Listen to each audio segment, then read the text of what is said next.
একটি ছোট্ট গ্রামে লীলাবতী নামে এক গরিব বৃদ্ধা মহিলা তার একমাত্র ছেলে মোহনকে নিয়ে থাকতেন। মোহন ছিল খুব পরিশ্রমী একজন কৃষক। প্রতিদিন ভোরে উঠে সে মাঠে কাজে চলে যেত। মোহনের বিয়ের বয়স অনেক আগেই পার হয়ে গিয়েছিল, কিন্তু একের পর এক বিয়ের প্রস্তাব ভেঙে যাওয়ায় তার মন পুরোপুরি ভেঙে গিয়েছিল। এসব ভাঙা সম্পর্ক মোহনের মনে গভীর ক্ষত তৈরি করেছিল। তাই সে মনে মনে ঠিক করে নিয়েছিল সে আর বিয়ে করবে না। কিন্তু একজন মা তো মায়ের মতোই হয়। লীলাবতীর সবসময় একটাই চিন্তা, তার ছেলের বিয়ে।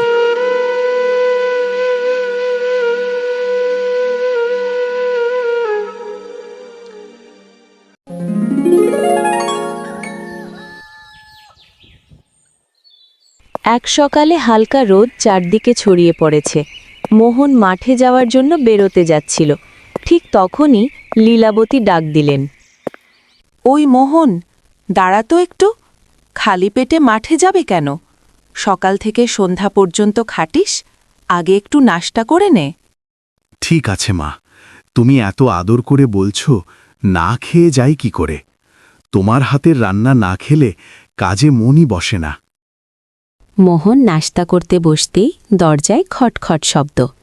লীলাবতী দরজা খুলতেই দেখলেন গ্রামের এক মহিলা দাঁড়িয়ে। প্রণাম লীলাবতী দিদি, আমার ছেলে রাহুলের বিয়ে 20 তারিখ। আপনাদের সবাইকে নিমন্ত্রণ দিতে এলাম।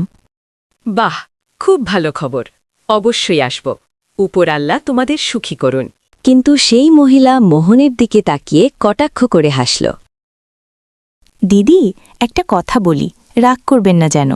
আমার ছেলে তো আপনার ছেলের থেকে অনেক ছোট, তবুও তার বিয়ে হচ্ছে। আপনার ছেলের বিয়ে এখনো কেন হলো না? বয়স চলে গেলে তো ভালো মেয়েও পাওয়া যায় না।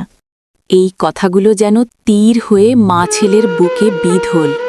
মোহনের চোখে পুরনো কষ্ট ফিরে এলো।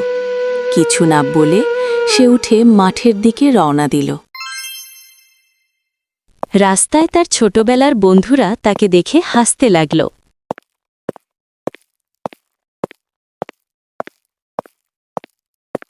মোহন, এখনো বিয়ে করলি না? আমাদের তো কত বছর হলো বিয়ে হয়ে গেছে। তোর তো 10টা প্রস্তাব ভেঙে গেছে, 11 নম্বরটা কবে আসবে? হাসি ঠাট্টা আর কটাক্ষে মোহনের মন আরও ভেঙে গেল। অন্যদিকে বিকেলে লীলাবতী গ্রামের মহিলাদের সঙ্গে বসেছিলেন। সুমিত্রা নামের এক অহংকারী মহিলা তাচ্ছিল্য করে বলল, শুনেছি আবার মোহনের বিয়ে ভেঙে গেছে। এবার তো লোকজন বলবেই ছেলেতেই নিশ্চয় কোনো দোষ আছে। আমার ছেলের কোনো দোষ নেই, দোষ আছে মানুষের চিন্তায়। সে সৎ, পরিশ্রমী আর মাকে সম্মান করতে জানে। মনে রেখো, একদিন আমার ছেলের বিয়ে হবেই, আর খুব ভালো মেয়ের সঙ্গে। সেদিন রাতে লীলাবতী সিদ্ধান্ত নিলেন কিছু একটা করতেই হবে।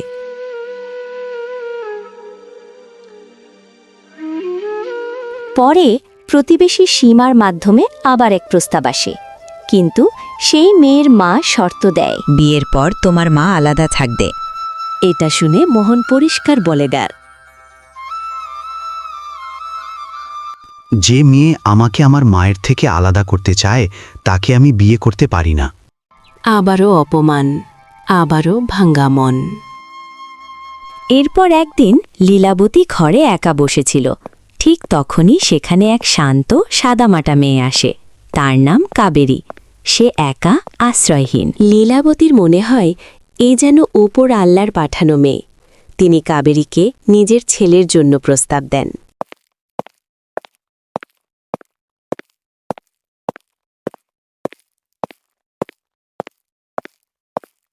রাস্তায় মোহন আর কাবেরীর দেখা হয়।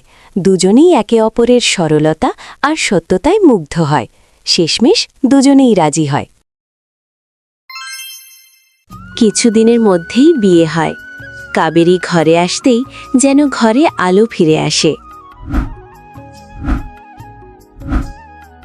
গ্রামের সবাই অবাক হয়ে যায়। লীলাবতী দিদি, আপনার বহূ তো সত্যি খুব সুন্দর আর ভদ্র।